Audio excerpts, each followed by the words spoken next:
What if your relationship with your bonding company could open as many doors as having the right tools on your job site? Just like a well built foundation supports everything above it, a solid bonding relationship can transform your building's growth potential. Today, we're sharing simple but powerful ways to strengthen your bonding connections that could help you win bigger projects and save thousands in premium costs. You'll learn practical communication hacks that work as efficiently as your favorite time saving construction tricks. This is the Contractor Success Forum. I'm Wade Carpenter with Carpenter Company CPAs, along with Stephen Brown with McNary Whitley Bonding and Insurance. Stephen, what's the most dramatic turnaround you've seen when a contractor finally fixes their bonding relationship after years of struggling to work with them? It's about profit, Wade. It's all about profit.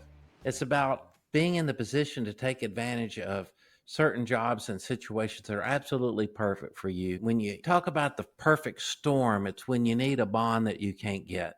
And the opposite of a perfect storm would be what in your mind? The complete opposite of the perfect storm relation. What would be the complete opposite that you would see? I guess you have the blissful marriage and what's the surety marriage analogy. You're basically, your relationship with your bonding company is sort of like a marriage, and you don't want it to be a one night stand, I guess Yeah. some would say. Yeah, no, that's a great analogy. And it's not exactly where I was going, but that is exactly the topic of the podcast is that marriage, that relationship. But I just wanted to talk about our contractor listeners thinking of the perfect job. It's coming down the road. All the stars just line up perfectly.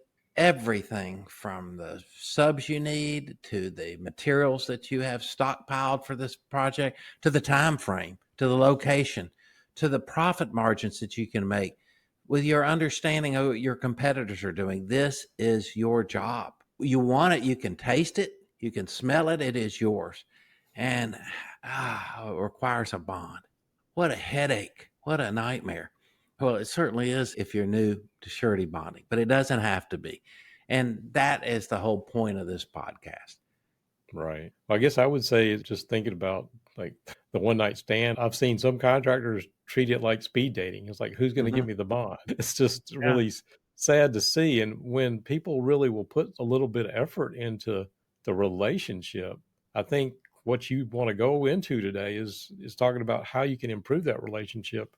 And if they will spend a little bit of time working on that relationship, it can go a long way to getting more bonds and bonding capacity. Absolutely, Wade. And we've talked so many times about the process of getting bonds.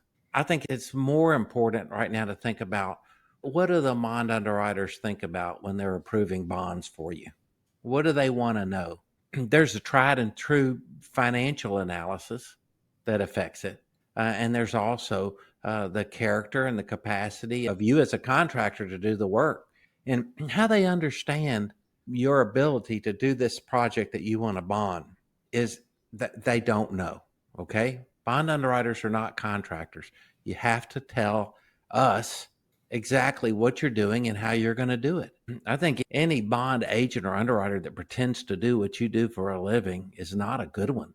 Our job is to get your bonds approved, and our job is to make sure that everything that we're doing to sell you to that bond underwriter in a positive way is going to get those bond approved. And here's the thing, Wade, so many folks wait until the last minute to portray their excitement over a certain project. And then if you have been speed dating, you don't have a relationship with someone that's just going to jump through hoops to help you get your project approved. So as always, communication is the key. Communicate. Just think for a second. Bond underwriters don't know what I'm thinking. They may not even know how this job fits perfectly within the scheme of things. But here's the thing. If you invite your underwriter and your agent into your world and you say, hey, I want you to come by the office. I want to talk to you about this. And I want to know what you think about it. I'm kind of excited about it. And I want to talk to you about it.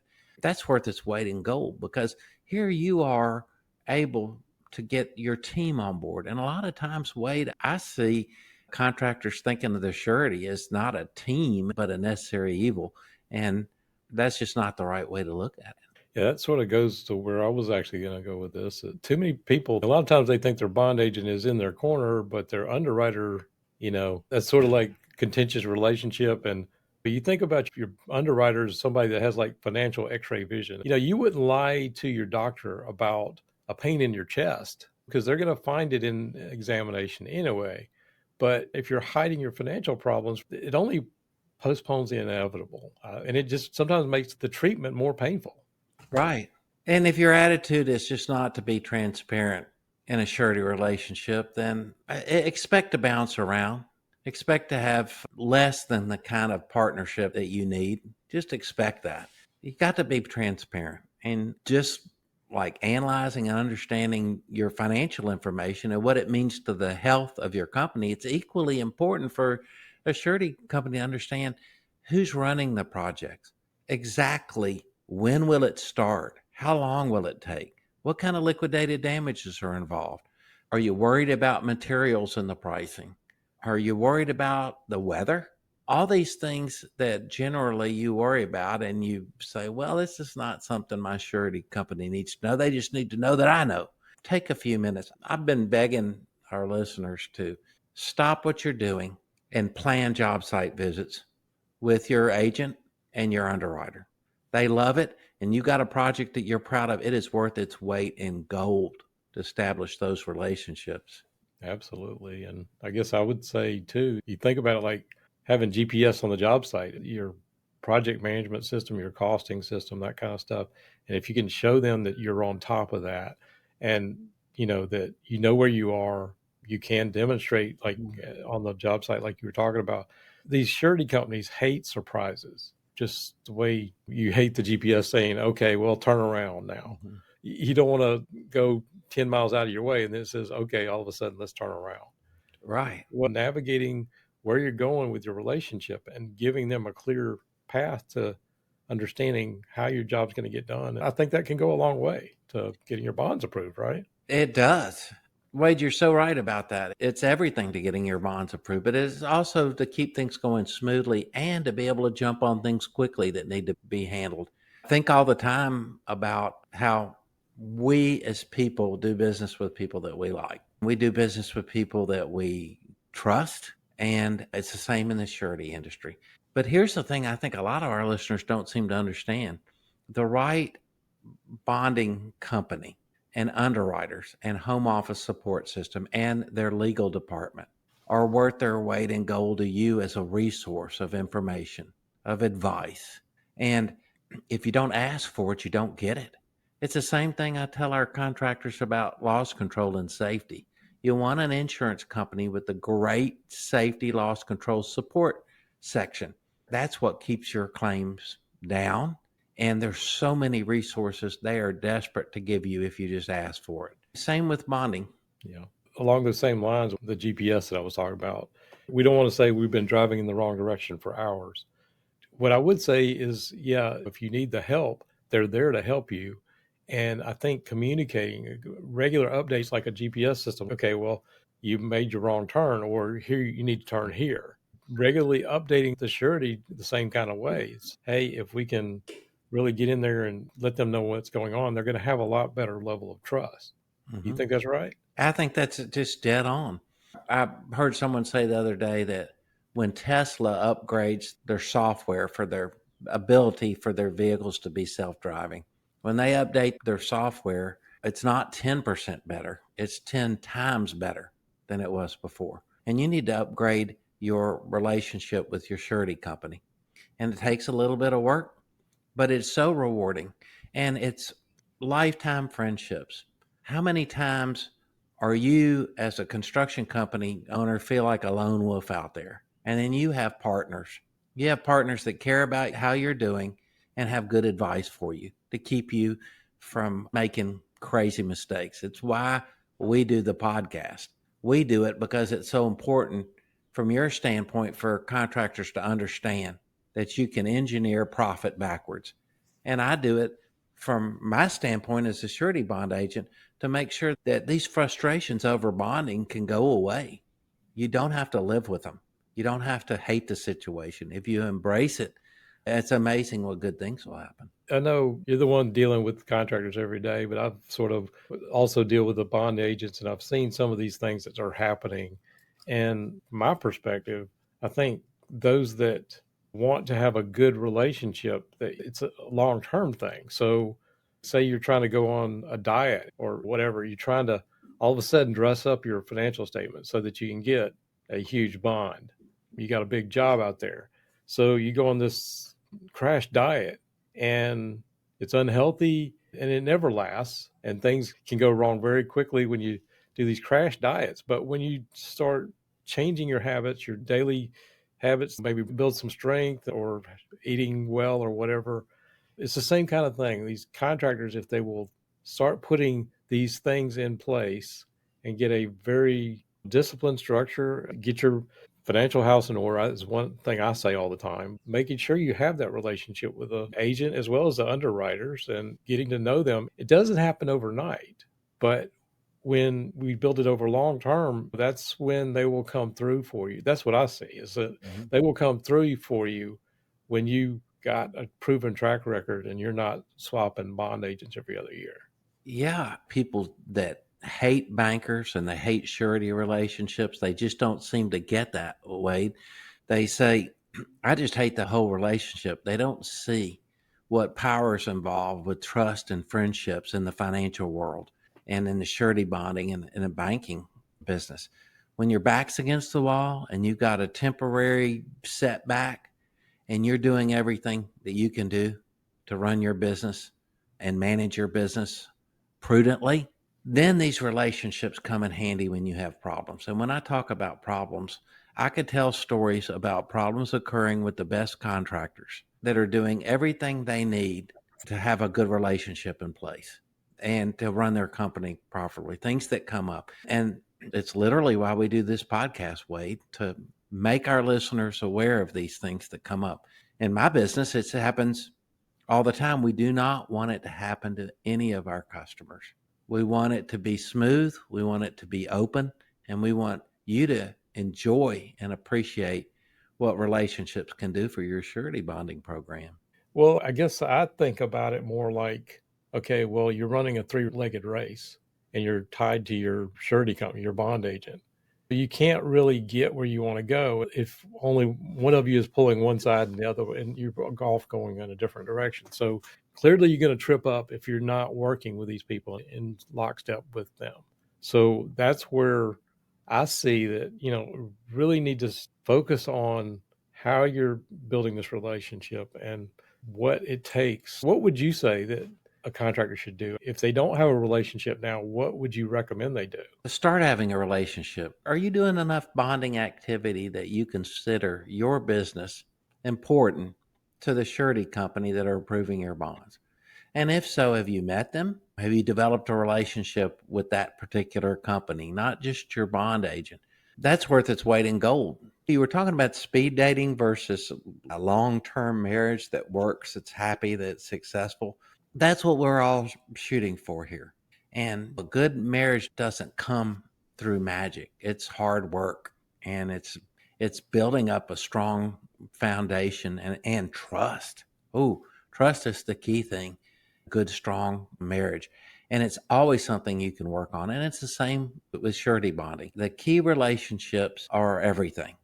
And I can just tell you stories of contractors meeting the highest of the echelon and their surety companies, the presidents of the company, the key underwriting officers, the key decision makers in the largest surety companies out there. And those folks love the relationship with their contractors. They can't stand sitting up in their offices and crunching numbers all day.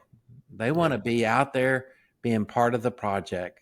And that's what makes their job fun and interesting and exciting, is to be valued and to be part of a team. Makes a lot of sense to me. But like I was speaking with a young man yesterday that he's really in his first year on his own and he didn't have a relationship. I asked him, like, are you going to be doing bonded work? And he's like, well, I'd like to, but I don't know where to start. I don't have a relationship with somebody right now. It's something that happens over time, just like the teenager trying to get credit. You've got to work on it, and it doesn't happen overnight. But the thing is, people wait, and I know you complain about this all the time. It's like, I got to have a bond. I'm bidding something tomorrow. Well, if you haven't already figured that relationship out, what would you tell that person that I spoke to yesterday? You got to start somewhere. Find a good bond agent that specializes in construction. And there's a difference, I would say, between any entity, either online or a predominantly property and casualty driven insurance agency that doesn't specialize in contractors. You want to find that person and you want to at least reach out to them and start talking and getting advice on how to get what you need. And also, what situations might come up. We've had so many podcasts that we talk about, and the economic climate of the day we're doing the podcast, either one of us are excited about opportunities that we're seeing out there. We're seeing opportunities that our listeners need to consider to grow their business and make more profit. If you don't know what the possibilities are, you can't understand why these relationships are important. So it's real simple. If you're building municipal work or federal construction work, surety bonds are required on all of that. You're going to need a bid bond to bid the project. And if you're selected to be low bidder, if you're awarded the project, you're going to need performance and payment bonds. So it's real simple. I got to turn in a bid. Oh, gosh, it requires a bid bond. When's the bid due? It's due on Thursday. Well, what's today? It's Tuesday. So that old expression, if you have to look in the yellow pages for a good attorney, it's too late. It's the same with the bonding relationship. You can speed date your way online and see if a credit scoring bond might be approved for you if the project's not too big. But isn't that frustrating? Because the project is just over $750,000 in size. And now all this information is required. And it job bids. Okay, so you just have to pass on that job, right? Or bid it with a cashier's check and try to work out the details later.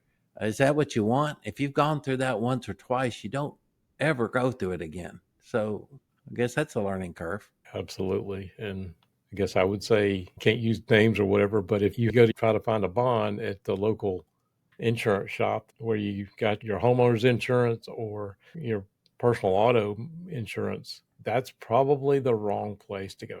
Stephen, are you willing to talk to people that like our listeners if they've got questions, or can Of you, course. if they're in different Yeah. states, do you have the ability to work with them, whether they're Yeah, in Memphis or not? well, we operate in every state, and I'm happy to talk to anybody anytime. That's my job. That's my passion. That's what I do, and I love it. So if I can help you in any way, I most certainly will. And if I'm not the best person to help you in your particular situation, I'd be happy to give you advice on how to find the right person and help you along the way. That's why we do this, Wade. Yeah. Uh, Well, I've seen you given so much good advice over the years in doing this, and it's hard to believe we're in our fifth year of doing this now. But how can they reach you? I mean, we could put your contact information in the show notes, but Well, it's the McDaniel Whitley Insurance and Bonding. We have multiple locations. Our main office is in Memphis, Tennessee, and you can reach me by my email, stephen@mcwins.com, or call me. My cell phone number is 901-340-8085. Just give me a ring. Leave me a message, because if you call my cell phone and it shows up as spam, I don't answer. Please try again. My fault, not yours. Just give it another shot. I'm happy to talk to you. But thank you, Wade, for those kind words. And I wanted to really have our listeners know that wherever you are and whoever you're working with on your bonding, you need to ask more questions about how to make that relationship better. Your bond agent is going to appreciate it. And if your bond agent's too busy to help with that sort of thing, you need another bond agent. Okay? Maybe they're too busy or think they're too important to deal with your needs. And that's not going to help your relationship. You want a bond agent that really, really wants to connect you with the surety that you're doing business with and develop a relationship. And believe me, when those two things come together, great things happen. absolutely. And I've seen it when somebody finally gets with the right bond agent. It's gold, like you say. Sure. And Zoom meetings are great if you already know the individuals involved. If you're already friends, you already have a relationship. Zoom meetings are a great way to communicate quickly, because you know how much you can tell on a Zoom meeting by being able to look at someone. Right. You don't get that over the phone. So schedule some Zoom meetings, have your bond agent set them up, discuss projects. And if you're working on a project that you know is going to be extremely large and bonding might be an issue, don't wait. Start talking to your bond agent now about it. If it is so much more than a project that you've done before and everything is in place, That bond agent said, I understand the elements. I think I can sell it without a meeting with the underwriters. Let me see what we can do. Then you're so much ahead of the game. You don't have to have all the facts on a job to start talking to your bond agent about it. If it shows up on your radar, we want to know about it because timing is everything. And one of the most rude things that you can do to a bond underwriter is to rush them to make a decision. I'll never forget my old boss was being absolutely beat up by an agent for a decision that was not warranted. The elements weren't in place to approve that, but he was being pushed, pushed, pushed. And he said to the agent, he goes, you want a decision? You want a decision now. Okay, I understand. The decision's no. And that's not what you want. What do you do in that kind of situation? As an agent, you don't want it to happen. As an underwriter, you expect people you're doing business with to respect you and your time. Okay. So when you wait to the last minute on a job, you're not respecting a key player in the decision making process. It's just like, you remember, Wade, I think I told you, I was raised by my dad, who was a World War II vet. And if you're not 15 minutes early to an appointment, you're late. That just blows people's mind. My son, who's 25, he's, man, you're old. God, nobody can be 15 minutes early to an appointment. It's not about the 15 minutes being early. It's about the thoughtfulness behind it. I value you and I value your time. Absolutely. Well, it goes a long way. I think there's a lot of good thoughts in this episode, and I really appreciate you sharing all this with us. Any final thoughts for our listeners? Yeah, just if you hadn't started this process, go ahead and start. Go ahead and start. If things are sideways, if communication isn't flowing and you can't understand what to do about it, then reach out to people that know what they're doing. Feel free to reach out to me. I'll give you my free advice, which is exactly what you pay for it, free advice. But I'd be happy to tell you what I think. And I just appreciate our listeners trying to understand the process and getting through it. That's what we're here for. Well, again, we appreciate you bringing this to us. And if our listeners do have any questions, feel free to reach out to Stephen or put it in the comments below. And I'm sure we'd love to answer it there. If it's something confidential, you probably want to pick up the phone or just reach out one way or another. But we appreciate you listening to this. And if you have any other thoughts on this or any other topics, we'd love to hear it. If you would consider like, share, subscribe, do all that fun stuff that helps us out. We always appreciate that. We do this every single week, and we will look forward to seeing you on the next show.